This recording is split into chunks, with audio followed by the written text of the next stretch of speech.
Hello everyone, welcome back to another Star Wars Destiny video.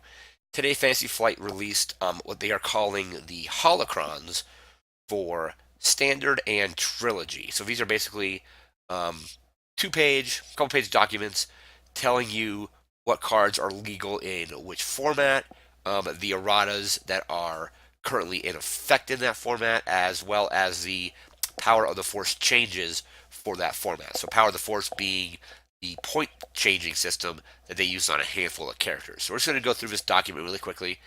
And this is the one for standard. So we have Star Wars Destiny Holocron standard format. And we're just going to read this here. So Star Wars Destiny Holocron standard format, effective February 1st, 2018. This document contains relevant information needed to build a deck for the standard format. Following the customization section in the rules reference, there's a website you can visit to check that out for the most recent version of the rules. So eligible cards. Only cards in appear in these products will be included in the deck for standard. So we have Awakenings, Spirit of Rebellion, Empire at War, Legacies, and the two-player starter game. So the Rey and Kylo starters are tied to Awakenings, so that's standard legal. Everything in Spirit of Rebellion is standard legal. Everything in Empire at War is standard legal. Everything within Legacies, including the Luke Skywalker and Boba Fett starters, is legal, and the two-player starter game are legal in standard. And Balance of the Force, there's a couple changes here that were made. These are in effect in standard. So Captain Phasma has a 1 point increase. She was 913.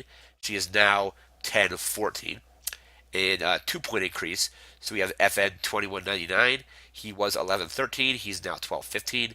Or he's been this for a while, but these are just the characters that have been changed um, that are in standard currently. So everything currently is in standard. Poe Dameron from Awakenings was 1418, is now 1620, and Ukkar Plutt from Spirit Rebellion was, I believe, 1013, is now 1215. And then they also tell you all the erratas that are in effect. So Hyperspace Jump, at the end of the action phase, the card goes into a set aside zone and essentially gets exiled like it was a magic card. It's a Trap no longer has Ambush. It can only flip two of your red dice instead of all of them. Into Spirit Rebellion, Ammo Belt is now only for weapons, not abilities. So people were using it, or yeah, abilities I should say. So people were using Ammo Belt to keep cards like Second Chance in play. Fast Hands was eroded to just be yellow characters only. Imperial Inspection now gets put in the set aside zone once you use it. So if you roll Disrupt, you exhaust it, you return an upgrade that costs two or less to its owner's hand, and Imperial Inspection gets put in the set aside zone.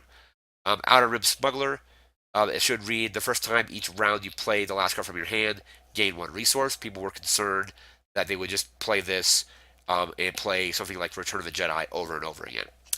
And finally, for Spirit Rebellion, Vibro Knife should read Ambush.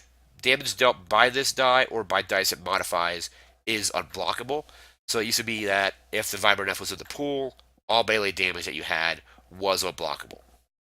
And into Empire at War, only card eroded for Empire at War is Heat of Battle.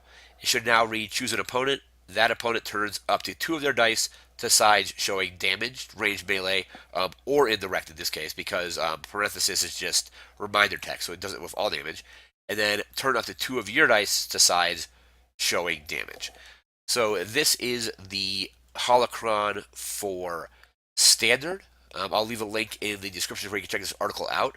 We're going to move into the Holocron for Trilogy in just a moment. And welcome back. We are now looking at the Holocron for the Trilogy format.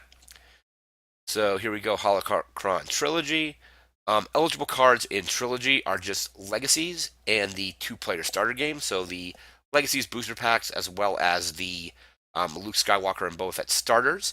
I suppose if you wanted to do a Trilogy tournament with Awakenings, you could do that as well, and it would just be the um, Kylo Rey starter, Legacies, Spirit Rebellion, Empire at War, or Spirit Rebellion and Empire at War. However, this one is the most recent, so it's just eligible cards, Legacies, and the two-player starting game. And the balance of the Force changes. The only one in this one is Captain Phasma. She was in the balance changes for standard as well. So again, instead of being 913, she is 1014, and that is basically the holocron for Trilogy. Once the other two sets that tie into with Legacies come out, they will be added to this list. So it'll be Legacies, whatever the follow-up set to that is, the follow-up set for that, as well as the two-player starter game. So there'll be a link in the description to where you can check these PDFs out and download them. They're just quick little reference guides as to what is legal in which format, and any errata or power of the force changes that had been balance of the force changes that had been made to different characters. So some characters maybe will be dropped in value at some point, or point value, and some characters have their values increased. They haven't done a decrease yet; they've only done increases. But it'd be interesting to see if they ever do decreases. So that's going to do it for this video. Remember to like, comment, share, subscribe, and we'll see you next time. Take care.